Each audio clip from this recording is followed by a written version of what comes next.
The airline industry is a highly competitive, sometimes cruel world, and this means that a new or small airline often have to be both bold and ambitious, taking calculated risks in order to take on bigger players and still survive. But those risks don't always bring rewards, and today I'm going to take a look at an airline that followed this strategy and was severely punished for it. This is the story of Norwegian Air Shuttle. Stay tuned. I recently made a video on Qantas in Australia and its fall from grace, and I got the feeling that you guys really like those type of videos, so I thought I would look at some other airlines with a notable but turbulent recent history. Now, if you're in Europe or perhaps even in North America, you have probably heard of Norwegian Air Shuttle. This airline has gone through a really humbling time recently, but when they first started, their story was a really positive and inspiring one, a kind of David versus Goliath of Scandinavian aviation. Norwegian Air Shuttle first started their operations back in 1993, and the reason it had shuttle in its name was because it was meant to be a small regional carrier that would act as a feeder or shuttle to Bråtens, which was a long-standing airline based in Norway. Initially, Norwegian operated its regional routes with just 3 Fokker 50 turboprops, which they had actually inherited from an even older bankrupt regional airline called Busy Bee. That airline had served the same feeder role for Bråten since the 1960s, and many of the original Norwegian air crews and ground staff as well also came from that older airline. Norwegian's fleet eventually grew to 6 Fokker 50s, and the airline was profitable, but still very much limited to its traditional feeder role. But that all changed very abruptly in 2001. The problem was that while Norwegian was doing reasonably well, the same couldn't really be said for their partner Bråtens. Around 1999, they had begun to consolidate their operations in order to try and stay afloat, but by 2001 even that wasn't enough. So Bråtens was eventually bought by Scandinavian Airline Systems, SAS, the flag carrier for Norway, Sweden and Denmark, and SAS had their own ideas for how to operate a feeder service for Bråtens, evolving a subsidiary of their own called SAS Commuter. Now, Norwegian thought that they would get an 18-month notice if something were to change to their operations plan, because that's what was written in their old contract with Bråtens. But in November of 2001, SAS unilaterally just cancelled that contract, effective immediately, leaving Norwegian hanging high and dry. Obviously, this wasn't very nice, although SAS had also laid off a lot of Bråtens employees during the acquisition, so their dismissal of Norwegian without any notice maybe shouldn't have come as such a surprise. But Norwegian's management still had good reason to be quite pissed off. Now, the old saying is, if you can't beat them, join them. But Norwegian basically now decided to do the opposite. If you can't join them, beat them. So early in 2002, instead of just rolling over, they just continued to fly some of their old routes that had previously operated for Bråtens, effectively starting to compete with the giant SAS. But Norwegian's management quickly realized that they really wouldn't stand a chance in this game in the current form, so they decided to make a pretty big pivot in their business, taking part in something that had become kind of a trend in the late 1990s and early 2000s. Norwegian would switch from a feeder regional carrier into a low-cost carrier, and to do this they replaced their 6 Fokker F-50s with a leased fleet of Boeing 737-300s and later also a couple of old MD-80s. Now, I know that many of you guys who are regular viewers of this channel know how a low-cost carrier works, but I will still explain it quickly here because it's kind of important for this story. From the point of view of the passenger, these airlines offer very few frills on their basic fare, which is probably how you guys know them, but that's not really what makes them low-cost carriers, since many charters and traditional regionals also offer similar fare options. No, instead, the low cost in the low-cost carrier name refers to the airline's own operating costs. You see, low-cost carriers minimize these costs as much as humanly possible, whilst also maximizing revenue at the same time. For example, low-cost carriers often fly from secondary airports that have relatively low handling fees and less competition for airport slots, and they generally also cut down on anything that's not directly needed, like air bridges and fancy new terminals if they can avoid them. Also, it's important to note that aircraft only really make money for their airlines when they are in the air. So low-cost carriers aim to fly their fleets a lot, partially by keeping the turnaround between flights as short as possible. And by the way, that's normally great news for you as passengers, because that means that low-cost carriers really can't afford much delays. If they have too many of those, the last flight of the day might have to be cancelled, which comes at really high cost, so they will do everything they can to avoid that. The low-cost carrier model also means that these airlines need relatively young and efficient aircraft who burns less fuel per passenger and who also doesn't require as much frequent and costly unscheduled maintenance, which can disrupt that tight schedule of theirs. But keeping planes in the air constantly requires having a good, well thought out destination network along with an appropriately sized fleet. And for young low-cost carriers who can only afford having a small fleet, this is a big problem, especially to start with. The solution to this in terms of costs involves flying older jets that are very cheap to lease or even to buy outright. That way, if a route isn't profitable for part of the year, the airline don't have to worry too much about keeping parts of its fleet grounded. They will still lose money if they do that, but obviously not as much as if they had leased brand new jets and then parked them up while paying for that big lease.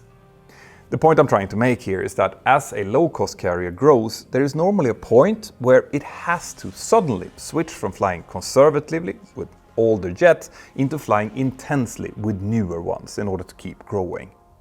This is a delicate balance that radically changes the airline's daily operations and has tripped up a lot of airlines in the industry historically. So how did Norwegian Air Shuttle handle this shift? Was there a transition into a grown low-cost carrier where things went wrong? Well, as someone who spends a lot of time traveling, I know firsthand how important it is to adapt to the changing circumstances around you, and that's why I use NordVPN, today's sponsor. Whenever I am on the move, I try to make sure that my computer still thinks that I'm at home, since that keeps things much simpler. It means, for example, that I won't get locked out of accounts, it won't trigger so many unusual login warnings, and I can also see everything in my usual currency. On top of that, I also use NordVPN to move my virtual location to avoid getting geo-blocked when I want to see my usual Swedish TV shows, ice hockey, or when I'm researching foreign articles for my scripts. But of course, the most important thing is the safety aspect of it, since Nord is now so much more than just a normal VPN. They also give you access to powerful cybersecurity tools like the pre-scanning of files for malware, ad blocking, as well as just keeping your browsing private and secure when connected to dodgy Wi-Fi hotspots as you're traveling.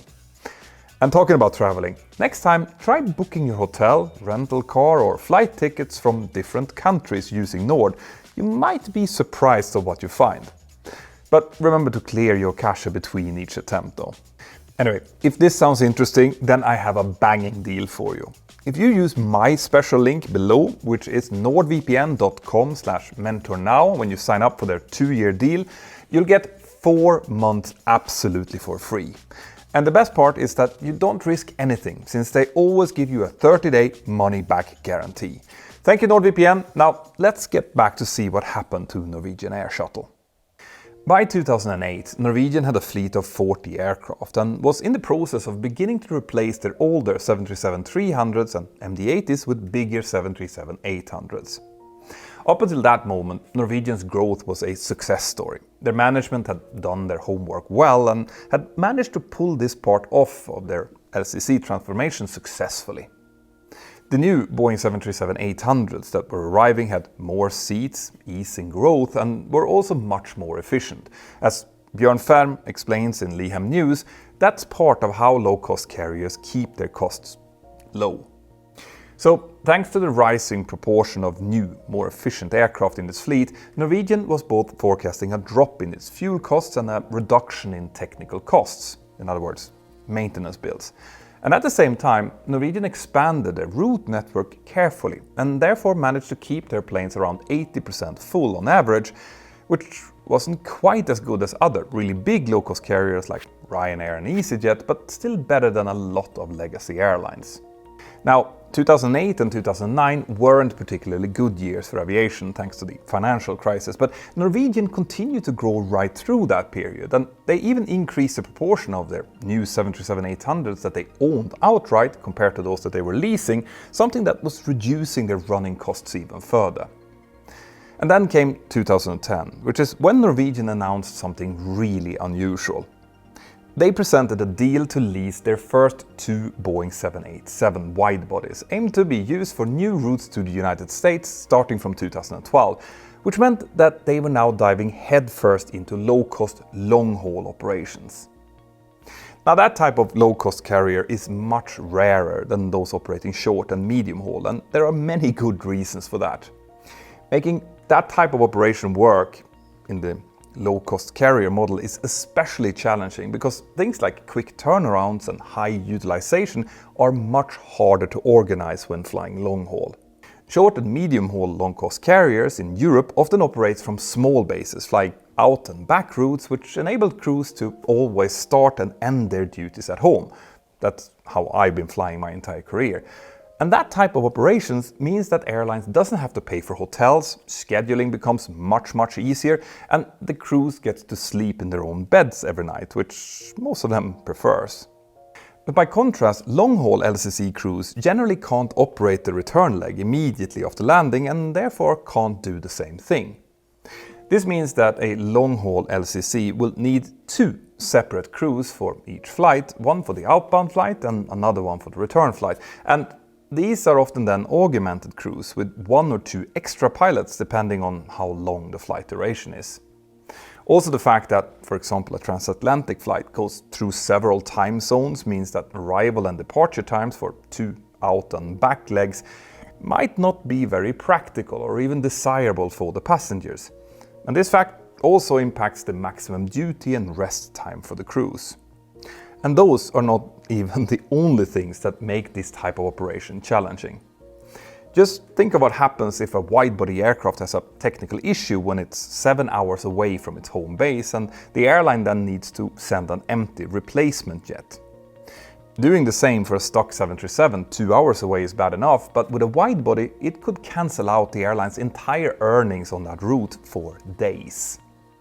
But for Norwegian, one crucial detail that spoke to their favor was that unlike the gradual way that they had evolved and grown their single-aisle fleet in the 2000s, they now aim to start and grow their low-cost long-haul fleet fast, without that intermediate step using older jets. The airline also intended to keep a really fast growth pace, both for its single-aisle and its wide-body fleets. And this all seemed to work, because 10 years after Norwegian had reinvented themselves as a low-cost carrier, they were now looking stronger than ever. But the same could not be said about SAS, their old competitor. 10 years after they had dumped Norwegian as a feeder, the newcomer had basically dominated much of SAS' old European market, and Norwegian was now about to also accelerate that growth further. In 2012, at a time when they operated fewer than 70 jets in total, Norwegian placed an order for another 100 brand new Boeing 737 MAX 8s, plus 22 737-800s. And to everyone's surprise, they also announced an order for 100 Airbus A320neo family jets, with another 50 options, and they later added 30 long-range Airbus A321LRs to this order. While all of this was going on, Norwegian also launched a leasing company as a subsidiary which could lease out its aircraft to other airlines if they would be delivered before Norwegian actually needed them themselves. This was a kind of safeguard of sorts, since the airline continued to grow really rapidly and needed a buffer if something wouldn't go exactly to plans. As an example, their first Airbus A320neos arrived in 2016, but Norwegian themselves never actually flew them. Instead, their new leasing company, Arctic Aviation Assets, placed them with other airlines around the world. Or at least that was the plan, but I'll get back to that soon. In any case, I think that you're beginning to see here that during the mid-2010s, Norwegian had their hands in a lot of different pies. They had by this point replaced their 737 Classics with 737 NGs and were now in the process of also replacing them with 737 MAXes. They had leased or bought a growing fleet of Boeing 787s to start a separate long-haul arm, and they had ordered Airbus single-aisle jets to diversify their fleet and also to try to fly Airbus A321LRs on long-haul routes where the 787 were just too big. To support all of these plans, they launched several subsidiaries, including a bank that handled its customer loyalty program and others who were involved in recruiting, hiring and training pilots in a number of locations around Europe. The problem was that, as Björn Färm explained in his detailed analysis, Norwegian was doing all of this with a very weak balance sheet.